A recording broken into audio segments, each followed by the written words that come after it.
in you. Jesus,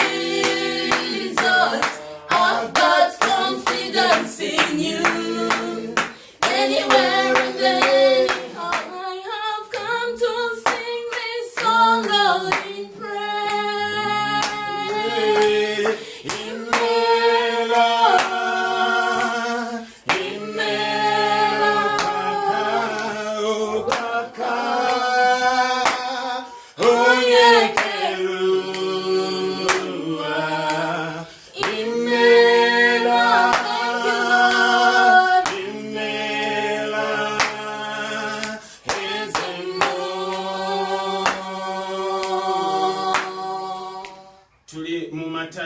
Matthew chapter 20.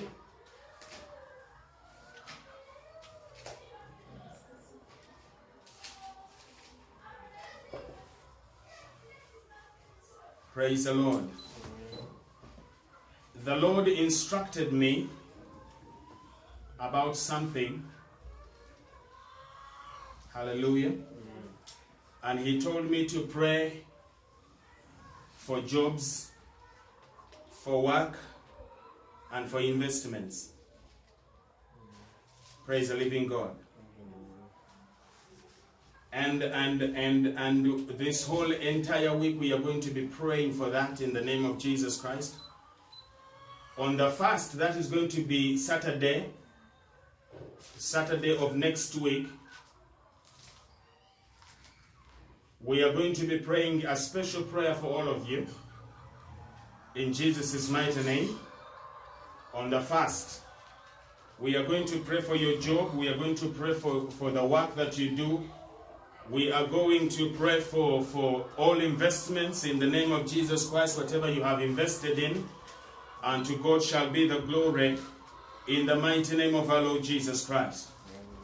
Tugenda kusabira emirimu gyonna egya buli kika. Hallelujah. Weekend yonna tugenda kugimala nga tuli mu kusaba, tuli mu kunoonya Katonda mu linnya lya Mukama waffe Yesu Kristo. Amen.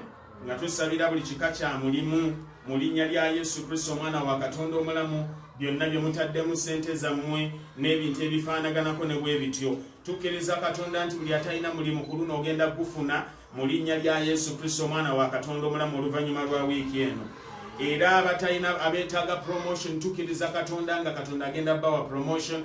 Abeetaaga ennyingiza ey'enjawulo, tukkiriza Katonda nga Katonda agenda bawa ennyingiza ey'enjawulo mu linnya lya Mukama waffe Yesu. So tutandise okusaba okutaanula olunaku lwa leero. Tugenda kubeera mu kusaba na kunoonya amaaso ga Katonda mu ngeri ey'enjawulo mu linnya lya Mukama waffe Yesu. Hallelujah.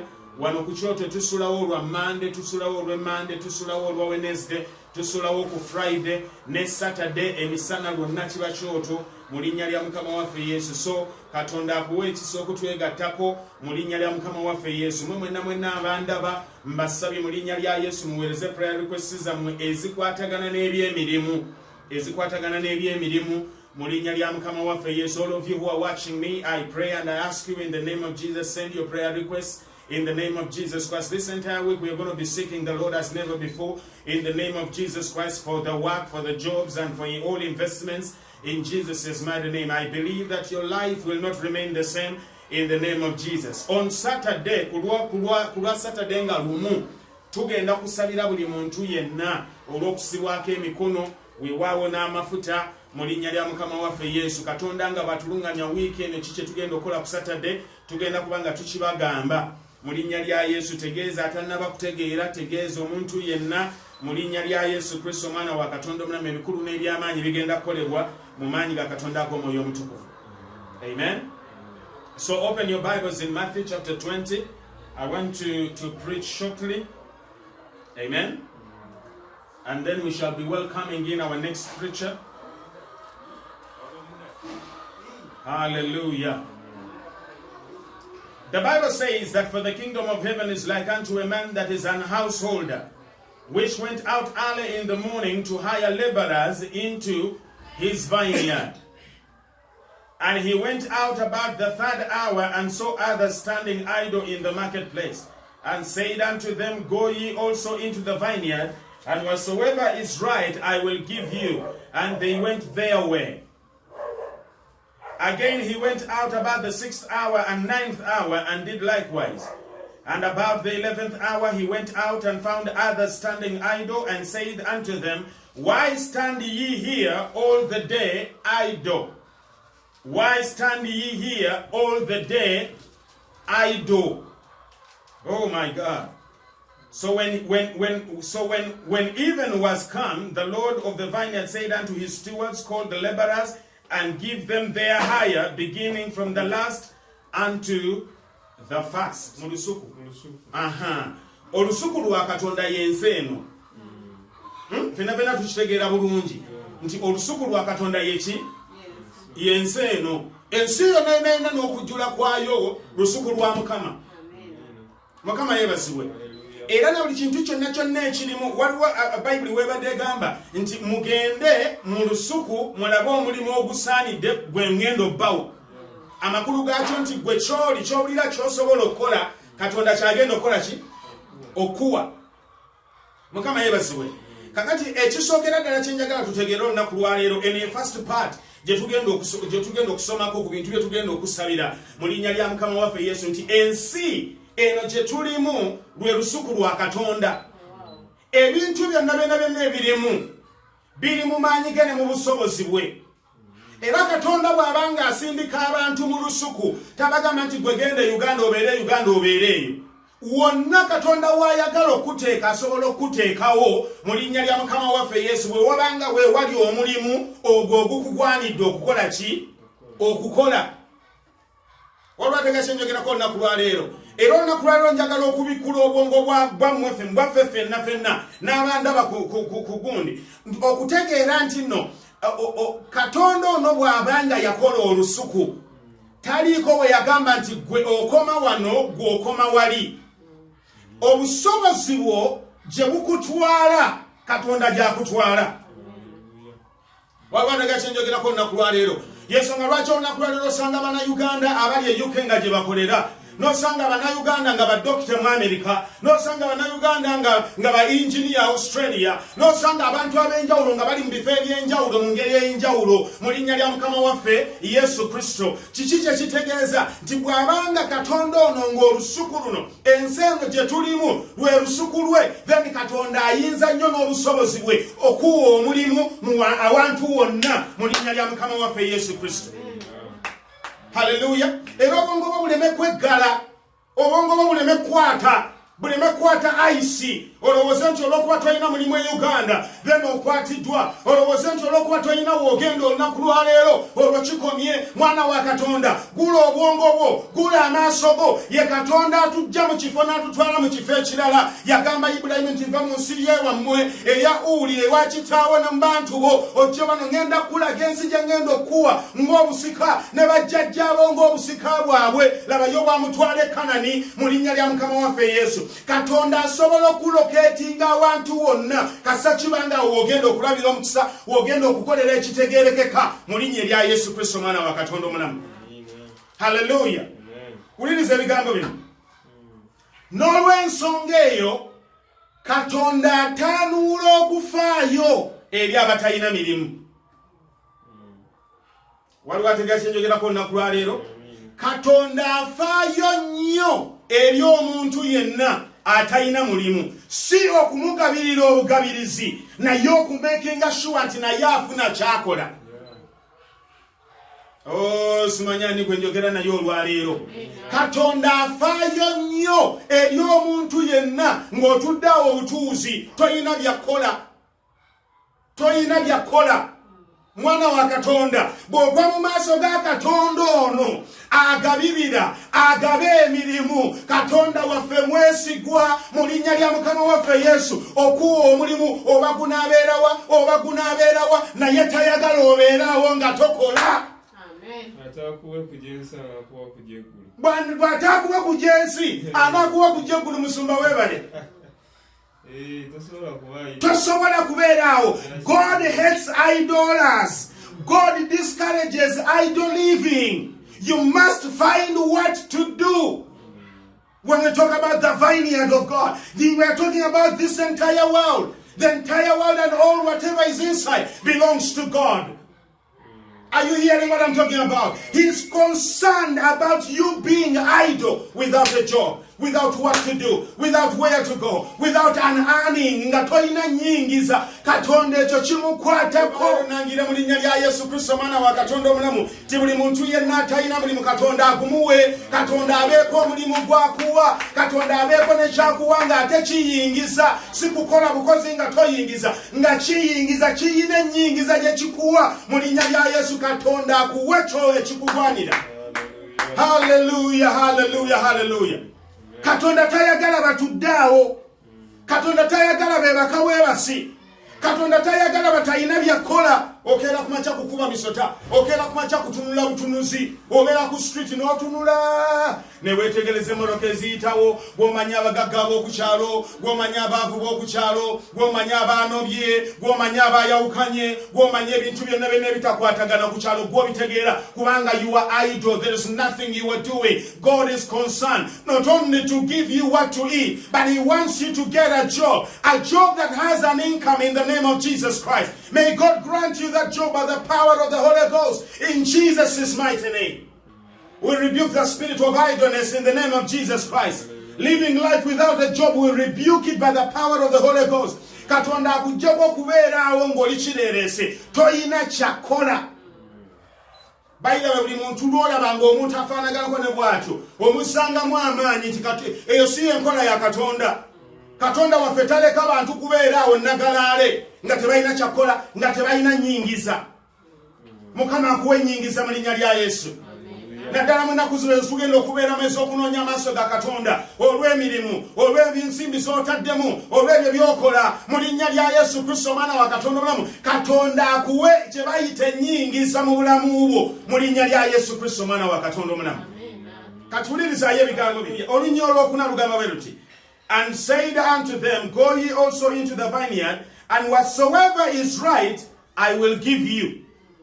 Yali abagamba mulimu nti na buli kintu kyonna ekituufu oba ekigwanidde oba gwe kyolaba nga kyekikolera ngenda kikuwa gwe mulimu gw'ogenda okukola. Katuwulirizaayo ebigambo bino. Awo nno bwe nkusabira obulamu bwo buleme kubeeraawo nga tebuyina kye bumanyi kukola. Waliwo tekakyenjogerako olunaku lwa leero kuba osobola okgenda mu lusuku lwa Katonda gwe n'obulwayo ekikugwanidde okukola olw'ensonga nti toyina skill yonna, toyina kintu n'ekimu ky'omanyi kukola. Bwe bagamba okuyimba tosobola, bwe bagamba okuwulira tosobola, bwe bagamba okuba ebima tosobola, bwe bagamba okulunda enkoko tosobola, bwe bagamba okulima tosobola, bwe bagamba okusenga amazzi tosobola, bwe bagamba kwegagwa buli kintu kyonna tokikola ki tokisobola oba ogenda kufa obwavu. Katonda takukkiriza kubeeraawo bubeezi nga toyina ky'omanyi kukola. Era olunaku lw'ekyo mpazizaamu abasomi amaanyi nti if you are reading your books, please read it to become something. Don't just read to become whatever it is. Oyigeko obuyizi Luzungu. N'abataasoma bamanyi okwogera Oluzungu. Ekyo tekibaweesa mulimu, ekyo tekikuweesa mulimu, naye olina okuba nga waliwo ekintu ky'otegeera okukola ekyo kikuyambe okweyongerayo mu bulamu. Era ntera nnyo gamba n'abantu nti bw'oyiganga ekyokola n'ofuna chance ekyongererezaako obukugu, obwo obukugu bwongererezeeko mu linnya lya Mukama waffe Yesu Kristo. Kubanga nga bw'okisomye, nga bw'okitegedde, nga bw'okibanguseemu, nga bw'okikuguseemu, gwe mulimu Katonda gw'agenda okuwa mu linnya lya Yesu. So it is very, very important nga tusaba Katonda, nga tunoonya amaaso ga Katonda akola obuweno n'ebyamagero. Katonda atuwe ennyingiza. Mwana wa Katonda si nsonga ya kapito yokka, bannange n'obukugu bwetaagisa. Obwongo bwo bulina okuba nga bukugu, amaaso go galina okuba nga makugu, enjogera yeyina okuba nga nkugu, ennyambala yeyina okuba nga efaanagana n'omulimu gwo. Leka kuba masuuti ng'ogenda kukanika motoka, yambala kiwoovolo kyo ogenda okola omulimu gwo. Ebiseera by'amasuuti we binaatuuka nabyo bijja kuba bituuse. Weeyigiriza okubeera omukugu mu byokola. Wali okitegeddeko nti ne mu nnyumba ya Katonda buli mulimu gwonna oguyina okukolebwa guyina kolebwa na bukugu. Katonda anoonya bakugu. Genda osome ku bantu abaazimba yeekalo ya Mukama mu biseera bya Sulemaani. Katonda yamugamba noonya abakugu abakugu mu biwunde, abakugu mu miti, abakugu mu zaabu, abakugu mu kukola bino, abakugu mu feeza, bakole ebintu nga byebyo. Buli kikopo ekyayingiranga mu nyumba ya Katonda kyali kiva mu mikono emikugu. Buli kyalubaawo ekyayingira mu nyumba ya Katonda kyali kiva mu mikono emikugu. Kati oteekeddwa okuguka. Bw'obanga oli mufumbi kuguka mu kufumba, bw'obanga oli mulabirizi kuguka mu kulabirira, bw'obanga oli muzimbi kuguka mu kuzimba. Leka wabeerewo kye bayita obukugu mu bulamu. Bw'oba oli mwambazi kuguka mu kwambaza abantu. Baleme kuwa mugole w'abendi ate omuleete ng'alinga ekikere. Basazeewo omulimu baguwa ow'Oluganda, naye ow'Oluganda tamanyi byakola. Lwaki tebanoonya ey'Omusiraamu amanyi byakola? Bannange eyo temubirabye nga Abasiraamu be bazimba amakanisa, nga be bategeera bye bakola. Bw'ateeka bulooka w'alina okugiteeka ebeerawo, oli ategeerera ddala nga ddala mutuufu akoze kyekyo, naye gwe otabulatabula ebintu ebitategeerekeka. Labayo ekisenge bwe kigwa, labayo ebintu we bimenyekamenyeka. Mwana wa Katonda, ebyo Katonda tabyagala. Ayagala okuguke mu bintu by'okola, ayagala obeere n'obukugu, ayagala obeere n'entegeera ey'ekika ekyawaggulu, nga n'ekyokola okitegeera. Bwe kuba kusinza ng'osinza, bwe kuba baasha ng'oashalinga, bwe kuba kubuulira ng'obuulira, bwe kiba kuzimba ng'ozimba, bwe kiba kubeera dokita nga ddala mutuufu oli dokita. Tobalabangayo badokita nga tebalina mirimu. Golooza lwaki baba tebagiyina ng'ate nabo baasoma. Butakuguka, byokola tobitegeera. Ogaba Panado watalina genda, ogaba Seputulini watalina genda. Waliwo tegakyenjogerako nnaku lwa leero. Kuguka mu byonna by'okola, Katonda agenda kulabya omukisa. Kuguka mu byonna by'okola, Katonda alina omulimu gwo. Kuguka mu byonna by'okola, Katonda alina ennyingiza gy'agenda okuwa, naye ng'eva mu mirimu gyo. Mu linnya lya Yesu Kristo Mwana wa Katonda, muwulire ebigambo bino. Yesu yatusuubiza nti ndiyiwa omukisa mu mikono gyammwe, na buli kyonna kye munasangako emikono kinaalaba omukisa. Katonda lwaki ayiwa ku mikono gy'omukisa? Kubanga omaze ogikugula mu nkola. Kati buli kintu kyonna ky'ossaako emikono kiryoke kiraba omukisa. Waliwo tegakyenjogerako nnaku lwa leero. So mwana wa Katonda, olina okweyigiriza okubanga ebintu by'okola obikola nga bitegeerekeka. Whatever you do must be clear. It must be full of skill in the name of Jesus Christ, Son of the living God. Skill your life. Skill your system.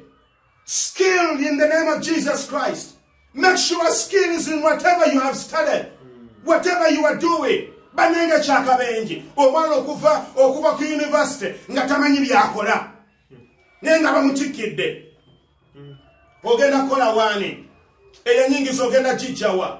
Ani agenda okuwa omulimu? Ani agenda waani w'ogenda okuganja nga buli kyonna ky'okola kifa? Bwe bakuteeka mu faamu ebintu by'abendi bifa, ente z'abendi zifa, amata g'abendi gafa, bakuteeka mu nkoko ng'ezo, amagi gonna gaatika, ebintu byonna bifa bufi. Ani agenda okuwa omulimu?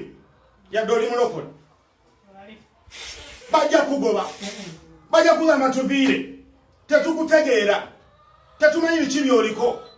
Baaludde nno bajja kuyita n'omwana wa Sitaani. Bagamba Mukama simanyi, naye Sitaani yansindikidde agenti, anzitira amagi gange, anzitira amata gange, anzitira ente zange. Oyo agenti wa Sitaani. Naye nga mazima tobeerangako agenti n'olunaku n'olumu emikono gino gye gitamanyi kye gikola. Tomanyi byakola. Bakuwa tayiro sibe simenyeka mumenyesi. Obulamu mentoring, obulamu okukuguka, obulamu sikiiru. Waliwo tegakyenjogerako nnaku lwa leero. Ewiiki eno yonna tugenda kusaba mu linnya lya Mukama waffe Yesu, naye ebimu ku bye tugenda okusabira, Katonda akuwe kye bayita sikiiru mu linnya lya Yesu, akuwe obukugu mu byonna by'okola mu linnya lya Mukama waffe Yesu Kristo Mwana wa Katonda omulamu. Ntera nnyo okugamba abantu nti ekintu kyonna bwe kifiira mu mikono gy'omukugu tekifa kyonna. Waliwo ategeera kyeŋŋambye. Ekintu kyonna bwe kifiira mu mikono gy'omukugu tekifa kyonna. Era waliwo by'otaasa. Katonda waffe ye yeeyita omukugu naye yeeyogerako n'agamba nti ninga omubumbi nti bw'abumba ekintu ne kitavaayo bulungi akyonoonayonoona n'addamu n'akibumba buto ate bw'oteegendereza kyasembyeyo okubumba kiyinza n'okusinga kye yasooka okubumba kulwaki kubanga mukugu mu byakola kyakola akimanyi. Ennyumba bw'ekyamira mu mikono gy'omukugu mwana wa Katonda asobola okugissa ne bw'aba nga tagimenye, asobola okugifuula dizayini. Olugoye bwe lufiira mu mikono gy'omukugu asobola okukoleramu dizayini empya ate ng'eyaka nnyo n'okusinga ky'obadde oyagala. Ebintu tebifiira mu mikono gy'omukugu naye funayo omuntu atamanyi byakola n'ekitandifudde kifa n'ekyandibadde omukisa nakyo kyonooneka. Ebintu byonna byonna biri gadibengalye, ebintu tebitambula. Kampulire mwana wa Katonda, wayo oyinza okusangayo abantu abakomplainingako naye nga mazima ddala bye bakomplainingako bye bituufu. Toyina bukugu, toyina bukugu, ebintu byo bibi. Kakibeere kukola misubbaawa kino kando, just a mere kando, ng'era egijjo giba kando zizo ziba mbi. Oli agiteekako ennyumba n'ejjula ekikka. Weba tegasenjogerako olunaku lwa leero. Aba yakagiteekako yonna n'esaanuuka n'eggwaawo. N'alabira ddala nga ssente ze zaafudde busa. Bannange ne bw'obeera mulokole nze siddamu kugulako kando ngenda ne nnoonya ewalala gye bazitunda ezitegerekeka n'enfuna ekintu kye njagala ekijja mu ssente zange. Waliwo tegasenjogerako olunaku lwa leero. Please be watchful when people are complaining about you. Maybe you are lacking skilled labor. Maybe you are lacking skill in whatever you're doing. Lwaki abantu bakomplainingako? Yegwatakola bitegerekeka, yegwata ebintu ebitali biramu, amata buli gw'otunda ge gafa, bagateeka mu sepiki go ne gafa. Bannange gwe bagamba nti buli muntu yenna atunda bw'ebintu ebibeera. What is happening with you? Kiki ekikuliko? Weeyambe, weesitule, weetaase. Waliwo ategakinjogerako olunaku lwa leero. Nsembayo kano n'ekigambo kya skill. Wuliza ebigambo bino. The more you are skilled is the more faster you are in your work. Omuntu omukugu abeera mwangu ne mu mirimu gye. Waliwo ategakinjogerako olunaku lwa leero. Abeera mwangu mu mirimu gye nti ekintu akikwatamu omulundi gumu nechanguwa nekiggwa, ekintu akikwatamu omulundi gumu nechanguwa nekiggwa, kubanga engeri gy'abikolamu agimanyi.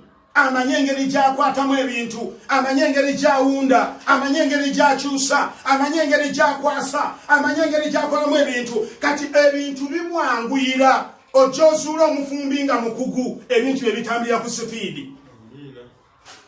Waliwo ategakinjogerako olunaku lwa leero. Ebintu bye byanguwa. Zuula omusomesa nga mukugu. Bannanga asomesa mu ddakiika emu nga lesoni agimaze, mutandika examples ne muddamu exercise, mu budde mwangu nnyo naye atali mukugu obudde bumuggwako nga n'okukola nekyasomeseza tokitegedde. Waliwo ategakinjogerako olunaku lwa leero. Bannange kuguka. Katonda ayagala bukugu. Ayagala kusindike mu nsi ng'oli mukugu, ng'ojja kutunula bw'oti osuuleyo omulimu ogukugwana. Ogambe Mukama guno gwe njagala, Mukama kino kye njagala, kino Mukama kye mpuliriramu emirembe, Mukama kino kye mpulira kye njagala okukola mu linnya lya Yesu Kristo omwana wa Katonda omulamu. Katonda akuwa ekyo ky'oyagala okukola mu linnya lya Yesu. Katonda akunywereze ku ekyo ky'oyagala okukola. Katonda akikuweeremu omukisa. Katonda akikuweeremu obwangu. Kireme kufuuka mugugu, kireme kuzitoowerera, kireme kubeera kizibu gy'oli mu linnya lya Yesu Kristo omwana wa Katonda omulamu. Katonda kakikuweeremu omukisa mu linnya lya Yesu Kristo omwana wa Katonda omulamu. Hallelujah. Amen. Hallelujah. Amen. Wuliriza ebigambo bino. Ngenza kukisembayo twagala kwaniriza omuweereza wa Katonda nate. Hallelujah. Amen. Katonda waffe takuwa buwi mmere, takuwa buwi kyennyanja, naye ayagala ofuna omulimu naawe obeere n'ennyingiza eyiyo. Hallelujah. The Lord our God looks at income than any other thing. He looks at what you are earning than any other thing. Era je wegendereze ulize bigambo bino nti tata wa Yakobo we yali atuma Esau yamugamba nti sagala ompe ku bisolo byange wano genda onjigire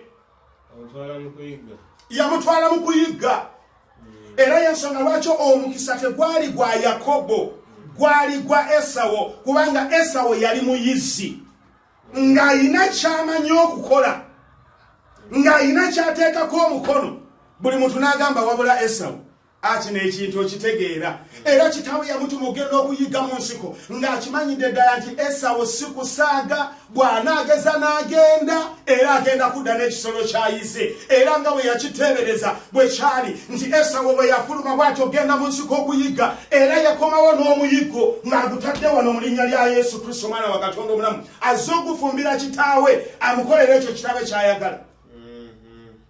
Era wetegereza obulungi bannange Esau yaliko omukisa gwa Katonda gwalabika si ye muntu eyali ayagga yazimba ekibuga bwomu yakola ebintu ebitegeerekeka abantu be tebagendako mu busibe teyataayayayiza ku kyalo nga bw'olaba Yakobo bwe yataayaaya ebintu bya Esau byali bitegeke bulungi.